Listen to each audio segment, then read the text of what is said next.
देखो यह math section है, ठीक है, प्रैक्टिस 7 का मैथ सेक्शन। किसी काम को 3 व्यक्ति क्रमशः 12 दिन, 20 दिन एवं 24 दिन में पूरा कर सकते हैं। तीनों मिलकर उस काम को कितने दिनों में पूरा करेंगे। ठीक, तो यहाँ मैं आंसर निकाल दिया हूँ ताकि ये वीडियो बड़ा ना बने। ठीक, तो एक व्यक्ति का एक दिन के काम को हम लिखेंगे 1/12, दूसरा के काम को लिखेंगे 1/20, एक दिन का कार्य, और तीसरा व्यक्ति का एक दिन का काम 1/24। ठीक, अब तीनों मिलकर काम करते इसलिए तीनों के एक एक दिन के कामों को जोड़ना है। तो यहाँ भिन्न संख्या को जोड़ना है। नीचे का एलसीएम निकालेंगे 120 आ जाएगा। 120 में 12 से भाग करोगे तो 10 आएगा। नीचे ऊपर में तो 1 है तो सिर्फ डिवाइड करने की ज़रूरत है। अब यहाँ प्लस का प्लस, तो 20 से 120 में डिवाइड करोगे कितने बार में आएगा ये 6 टाइम में। ठीक, अब यहाँ प्लस का प्लस, 24 के टेबल में 120 आएगा 5 टाइम में। ऊपर के नंबर को ऐड करेंगे 21 बन जाएगा, नीचे वाली नंबर नीचे में। कार्य और समय में ऊपर के नंबर जैसे छोटा होता है तो उसको अपोजिट करके वापस 120 में डिवाइड करना है। तो इसका टेबल 5 टाइम हमने पढ़ा। ठीक, अब इसे मिश्र भिन्न में लिखेंगे। तो होल नंबर क्या है 5, रिमाइंडर नंबर 15 और डिवाइजर नंबर कितना है 21। तो ये वाला ऑप्शन देखो आपको इसमें नहीं मिल रहा है। क्यों? क्योंकि इसका निकल रहा है लोवेस्ट फॉर्म। तो 15 3 से डिवाइड है 5 टाइम में और 21 3 से डिवाइड है 7 टाइम में। तो ये वाला ऑप्शन आपको मिलेगा ए में। ठीक,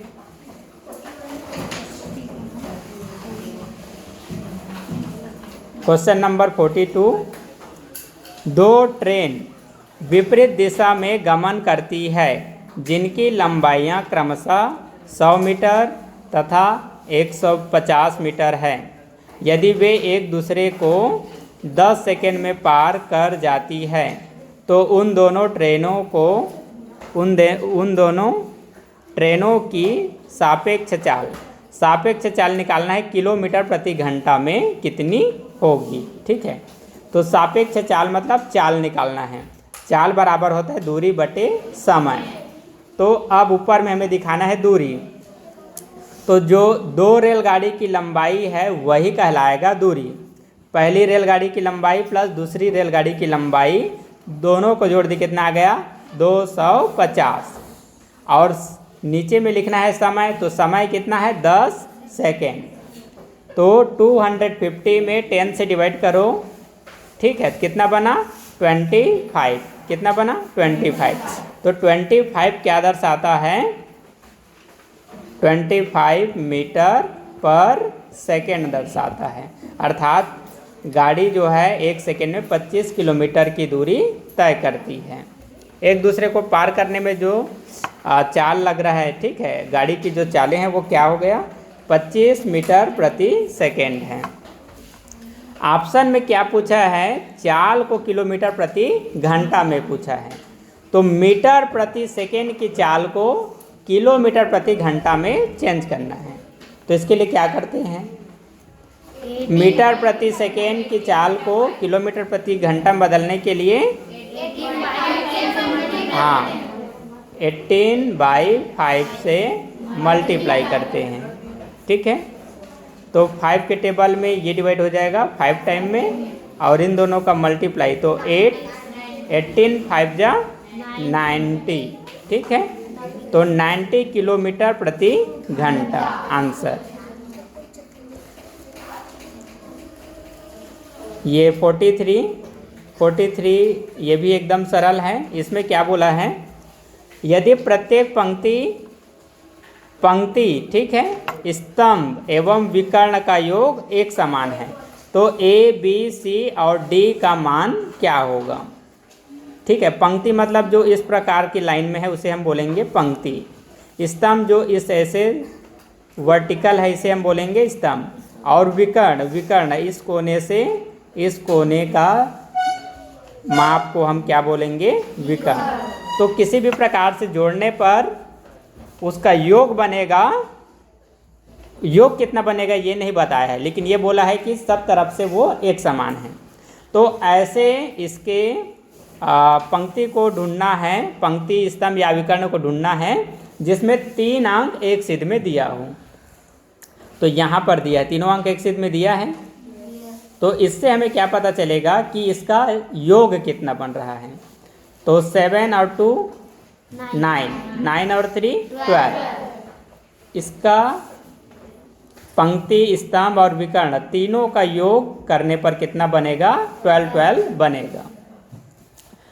अब आपको क्या करना है, कोई भी तरफ से ऐसे 2 नंबर ढूंढो और बीच में A B C या D होगा, उसका आंसर पता करो।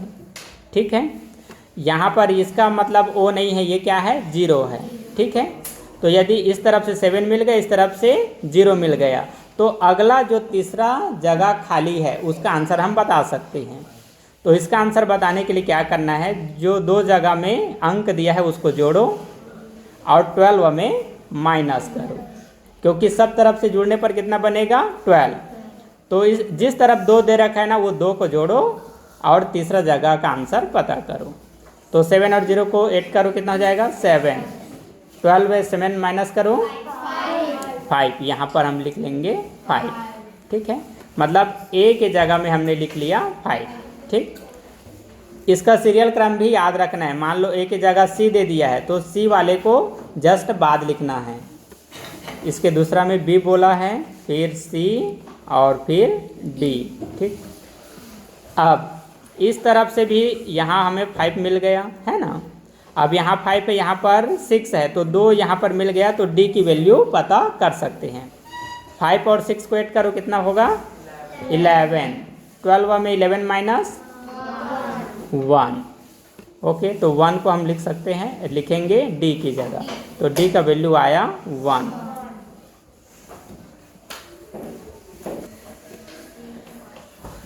अब यहाँ पर 1 है, यहाँ पर 3 है, तो बीच वाली C का वैल्यू भी बता सकते हैं। ठीक है, तो 1 और 3 कितना हो जाएगा, 4। 12 में 4 माइनस करो, 8, तो C का वैल्यू आ गया 8। यहाँ पर लिख लेंगे C = 8। ठीक, अब 0 और 8 को जोड़ो, कितना हो जाएगा, 8। 12 में 8 माइनस करो, 4। C का वैल्यू कितना आया, 4। तो इसका सीरियल क्रम होगा 5 4 8 1, 5 4 8 1। ये C ऑप्शन सही है, ऐसे बनाना था। ये वाला सिंपल है, 44 है ना।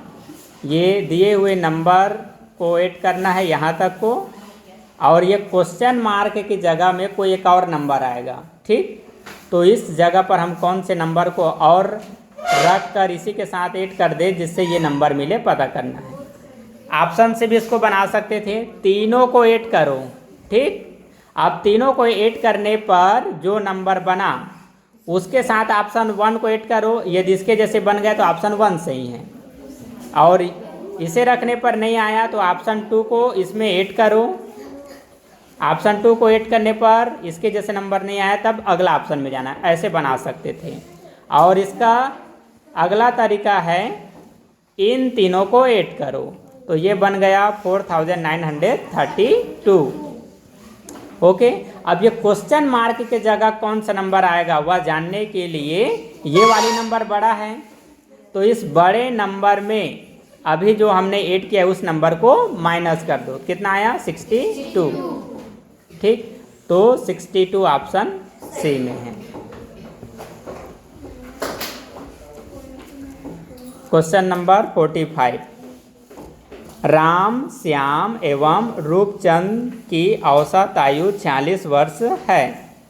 यदि राम और श्याम की आयु का योग 104 वर्ष है तो रूपचंद की आयु कितने वर्ष है। एकदम सिंपल है। औसत वाला चैप्टर में आपको 3 ही चीज़ ध्यान रखना है। ठीक है, औसत मतलब होता है ऊपर में संख्याओं का योगफल और नीचे में होता है कुल संख्या। तो योगफल में कुल संख्या से डिवाइड करते हैं तो हमें क्या मिलता है, औसत। ठीक, अब इसके सेंटेंस को समझकर कौन ऊपर लिखाएगा कौन नीचे लिखाएगा ये हमें पता करना है। राम श्याम रूपचंद, तो आदमियों की संख्या हो गया 3, तो कुल संख्या में आ जाएगा 3। इनका औसत 46 है, 46 है, तो औसत की जगह आ जाएगा 46। अब योग हम जानते हैं, कुल संख्या और औसत का मल्टीप्लाई करने पर योग मिलता है। ठीक, 3 का टेबल 6 टाइम 18 कैरी 1, 3 4 जा 12 और 1 13 अब बताओ 138 क्या है? राम श्याम और रूपचंद तीनों की आयु का योग है। ठीक है, तीनों की आयु का योगफल है, तो ये तीनों का आयु का योगफल है। अब यहाँ पर देखो राम और श्याम, दो व्यक्ति की आयु को जोड़ देंगे तो उसका भी योगफल बता दिया है। तो 104 क्या है? दो व्यक्तियों का योगफल है। तो 3 व्यक्ति के योगफल में, ठीक है, 3 व्यक्ति के योगफल में 2 व्यक्ति के योगफल को माइनस कर दो, तो जो बचेगा वही रूपचंद की आयु होगा। ठीक है, तो ये 4, ये 3, ये 0, कितना आया? 34, ऑप्शन डी।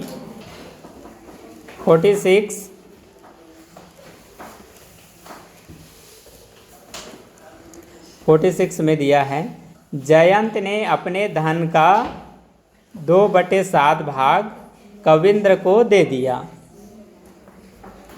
कविंद्र ने अपने धन का 4/5 भाग रविंद्र को दे दिया। यदि रविंद्र को 1760 रुपये मिले तो जयंत के पास कितना धन था? ठीक है, तो जयंत के पास कितना धन हमें पता नहीं, तो उसके धन को मानेंगे x। अब इसके पास जो धन है ये अपने धन का 2/7 भाग कविंद्र को दे दिया, तो कविंद्र का जो धन है वो कहलाएगा 2/7। ये जयंत का 2/7 भाग किसको दिया? कविंद्र को। अब कविंद्र अपना 2/7 भाग जयंत के 2/7 भाग का कविंद्र ने इसका फिर क्या किया? 4/5 भाग रविंद्र को दे दिया। किसको दे दिया? रविंद्र को। तो जो रविंद्र को पैसा दिया है वह 1760 रुपया है। ठीक, तो ये वैल्यू दे रखा है इसलिए हम इसे बराबर के बाद लिखेंगे 1760 को। अब इसी को कैसे सॉल्व करते हैं? ठीक है, तो देखो ये होल नंबर है और ये 2 फ्रैक्शन नंबर है, तो x का मल्टीप्लाई 2 से हो जाएगा तो ये 2x हो जाएगा, 2x का मल्टीप्लाई 4 से हो जाएगा तो कितना हो जाएगा? 8x। यहाँ हम लिखेंगे 8x और नीचे का नीचे से मल्टीप्लाई कितना हो गया? 35। ठीक, तो इसको हम ऐसे लिखेंगे और यहाँ पर 1760, यहाँ पर कितना है? 1760। ओके, तो इस प्रक्रिया में हमें x की वैल्यू निकालना है ना? x की वैल्यू निकालना है, तो इन दोनों का मल्टीप्लाई होकर ये ऊपर चला जाएगा 1760 मल्टीप्लाई 35। ठीक, और ये वाली नंबर नीचे आ जाएगा। x की तो वैल्यू निकालना है, ठीक है, 8 बस यहाँ लिख लो। तो 8 से यहाँ पर ये नंबर डिवाइड हो जाएगा। ठीक है, 1760 8 से कितने टाइम में है? 8 1 जा 8, 16 2 टाइम है ना, 2 टाइम माइनस करने पर 1 और ये फिर से 16, फिर से 2 टाइम में, और 1 0 बच गया पीछे रख देंगे। यहाँ का 1 0 बचा है उसे भी पीछे रख देंगे। अच्छा हाँ, एक ही 0 रखेंगे। तो 8 से इसमें डिवाइड करने पर कितना आया? 220। ठीक, अब अगेन हम क्या करेंगे? 220 मल्टीप्लाई 35 लिखेंगे। ठीक, 5 का टेबल 0 टाइम 0, ये 10 कैरी 1, 10 और 1 11, 1 प्लस छोड़ेंगे, 3 का टेबल 0 टाइम 0, ये 6 और फिर से 2 टाइम तो 6 8 कर देंगे। ठीक है, इन दोनों को 0 0 7 7 7,700। ठीक है, ऑप्शन किस में है? डी में है। 47 देखिए, किसी वस्तु को 900 रुपये में खरीदकर 180 रुपये का लाभ प्राप्त लिया जा रहा है। ठीक है, 900 रुपये में खरीदा गया और 180 रुपये का लाभ प्राप्त करके उसको बेच दिया गया, तो उसे कितना प्रतिशत लाभ हुआ? यहाँ पर निकालना है प्रतिशत लाभ। प्रतिशत लाभ निकालना है, तो प्रतिशत लाभ का फार्मूला क्या है? प्रतिशत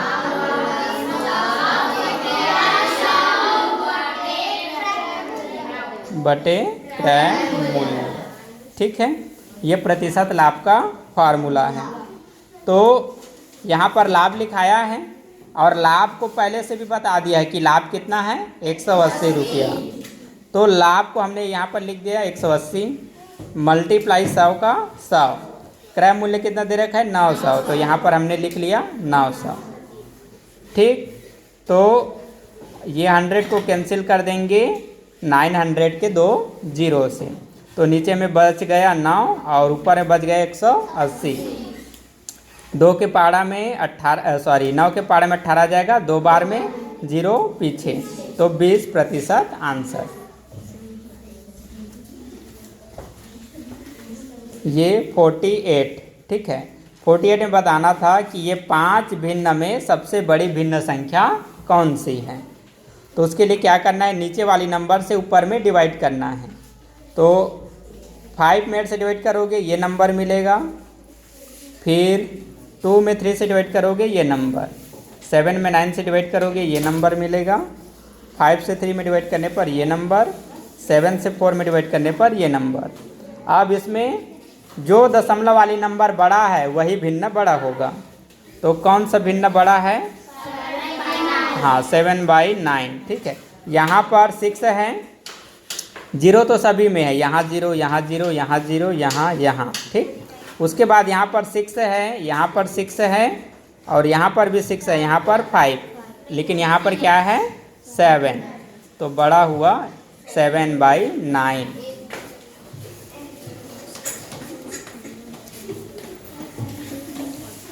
क्वेश्चन नंबर 49। 4 अंकी बड़ी से बड़ी तथा छोटी से छोटी संख्या का योगफल क्या होगा जो अंकों 5, 7, 2 तथा 8 के प्रयोग से बनाई जा सकती हो? ठीक है, तो 4 अंक की बड़ी सी बड़ी संख्या जो इन अंकों की सहायता से बनाया जाएगा ये नंबर है, और 4 अंक की छोटी सी छोटी नंबर जो इन्हीं अंकों की सहायता से बनाया जाएगा ये नंबर है। फिर इसका क्या बोला है? योगफल बोला है। तो योगफल निकालने के लिए दोनों को जोड़ देंगे, तो इसका आंसर हो जाएगा ऑप्शन बी।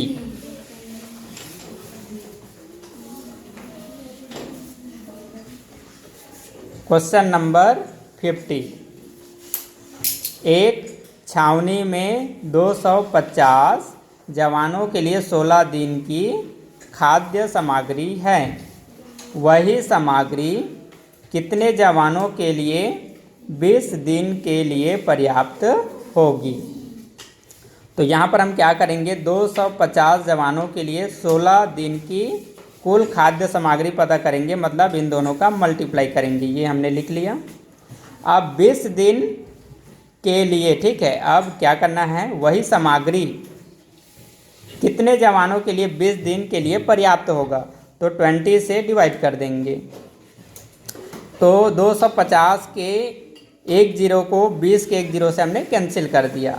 यहाँ बच गया 2 और ऊपर में बच गया 25। अब 2 जो है 16 को डिवाइड करेगा 8 टाइम में, ऊपर में 8 लिख लिए। ठीक, तो ये भी हट जाएगा, ये भी हट जाएगा। 25 और 8 का मल्टीप्लाई करो 200, तो 200 दिन 20 दिन के लिए पर्याप्त होगी। कितने जवानों के लिए? तो 200 जवानों के लिए। देखो, क्वेश्चन नंबर 51। 5 घंटे 3, 4, 5, 6 और 8 मिनट के अंतर से बजाए जाते हैं। ठीक है, घंटे मतलब घंटी से है, बड़ा वाला। ठीक है, बड़ा वाला जो घंटी है वही है घंटा। तो यहाँ पर 5 घंटे 3, 4, 5, 6 और 8 है। तो इसको इतने मिनट के अंतराल में ये जो घंटा है उसको क्या किया जा रहा है, बजाया जा रहा है। यदि ये घंटे दोपहर को 12 बजे एक साथ बजे हैं, एक साथ बजे हो तो फिर एक साथ कितनी देर बाद बजेंगे। तो यहाँ पर क्या करना है, ये जो घंटे अलग अलग अंतराल में बज रहा है ना, उसका हम निकालेंगे लघुत्तम समापवर्तक एलसीएम। तो इसका एलसीएम निकालेंगे। ठीक है, तो देखो यहाँ पर छोटा नंबर 3 6 को डिवाइड करेगा तो 3 हट जाएगा, और 4 8 को भी डिवाइड करेगा, 4 भी हट जाएगा। तो एलसीएम निकालने के लिए आपके पास 5, 6 और 8 ही है। तो इसका हम एलसीएम निकालेंगे। 2 से डिवाइड करेंगे 5 नहीं होगा, सेम लिखो। 2 से 6 3 टाइम में, 2 से 8 4 टाइम में। अब इन तीनों में से कोई दो भी एक ही नंबर से डिवाइड नहीं हो रहा है, तो इन तीनों का आपस में मल्टीप्लाई, साथ में 2 का, तो मल्टीप्लाई कर देंगे, 120 बना। तो 120 क्या कहलाएगा, मिनट, क्योंकि ये अंतराल किस में है, मिनट में। ठीक, और 120 मिनट 60 मिनट से बड़ा है, तो 60 मिनट का 1 घंटा, एक और 60 मिनट का 1 घंटा, तो टोटल बन रहा है 2 घंटा। यहाँ पर कितने बजे एक साथ बजेंगे ये नहीं पूछा। ठीक है, कितनी देर बाद बजेंगे ये पूछा है। तो 2 घंटे बाद एक साथ फिर बजेंगे। और यदि समय पूछा रहता तो क्या करते, ये 12 बजे में 2 को जोड़ देते, 12 बजे में ये 2 घंटे को जोड़ देते, कितना बज जाता, 4 कि 2, 12 के बाद 1 बजेगा, फिर 2 बजेगा। तो 12 में 2 घंटा जोड़ेंगे तो घड़ी समय पूछा रहेगा तो 2 बजेंगे, दोपहर के 2।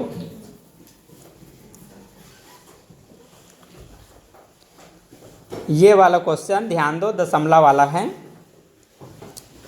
सबसे पहले इसमें यह समझना है कि ऊपर में जो दशमलव नंबर है उसका आपस में डिवाइड हुआ है, और नीचे में एक तरफ होल नंबर है और दूसरा तरफ दशमलव नंबर है, और दोनों में माइनस होना है। ठीक, तो पहले ये सीखो कि डिवाइड कैसे करते हैं। ठीक है, देखो डिवाइड कैसे करते हैं। यहाँ से दशमलव हटाकर पूरा लिखो, 1 लिखो, 3 लिखो, 4 लिखो, फिर से एक बार 4 लिखो। इतना आ गया समझ में। यहाँ लिखता हूँ 1 3 4 4। अब डिवाइड के इस तरफ आ जाओ। दशमलव के बाद कितना अंक दिया है, 1 अंक दिया है, तो सिर्फ 1 0 यहाँ पर लगा दो। अब यहाँ पर डिवाइड का डिवाइड चिन्ह लगा दो। ठीक, यहाँ से दशमलव हटाओ और सिर्फ 24 लिखो। अब इधर, ठीक है, इधर के दशमलव को हटाए हैं। ठीक, तो इधर के दशमलव को जब हटाएंगे तो इस तरफ आना है, और यहाँ दशमलव के बाद कितना अंक है, 2 अंक, तो 2 0 इसके पीछे लगेगा। ठीक, तो सबसे पहले ये दशमलव को हटाकर पूर्ण संख्या ऐसे आपको बनाना था, तो इसको मैंने बनाकर यहाँ पर लिख दिया हूँ। और ये वाला नंबर ये दशमलव में है ना, ये माइनस करना है, तो इसमें तो चेंज नहीं करना है। ये 40 में 39.60 को माइनस करोगे तो 0.4 बचेगा।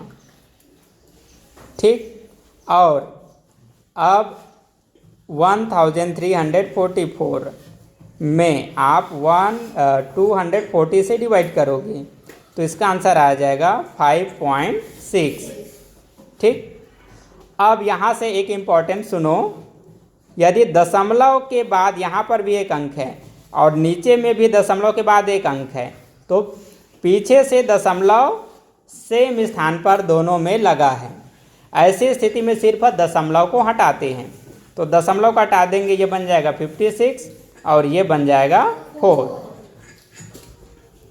अब 4 से 56 में डिवाइड करोगे 14 आ जाएगा आंसर। ठीक।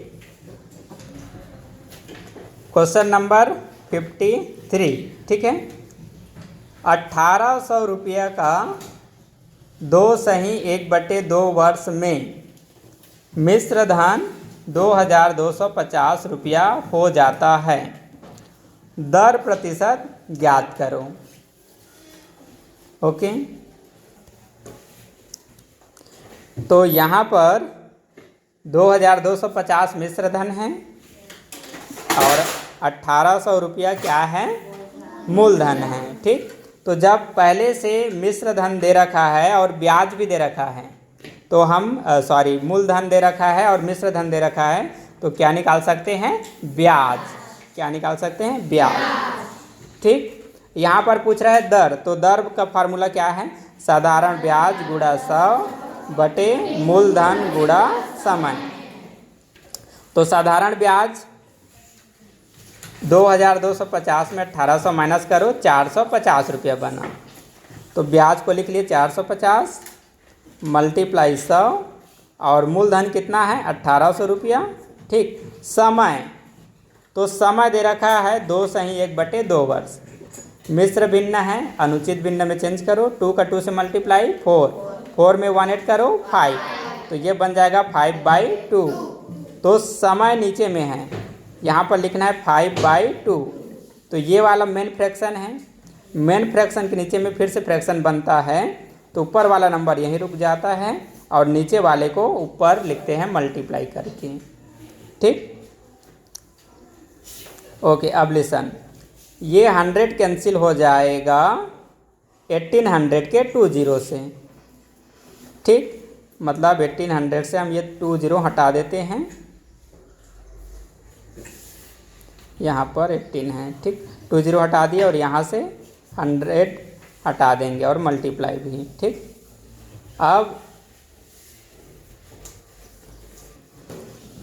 अब यहाँ पर ये जो 18 है ये 2 से डिवाइड हो जाएगा 9 टाइम में। ठीक है, इसलिए इसको कैंसिल कर दिया हूँ। तो यहाँ से 2 और 18 कैंसिल हो जाएगा, 2 के टेबल में 18 आया 9 टाइम में। ठीक। अब 9 से ऊपर में डिवाइड कर देते हैं, तो 9 के टेबल में 45 आ जाएगा 5 टाइम में और 0 पीछे, और 5 से 50 डिवाइड हो जाएगा।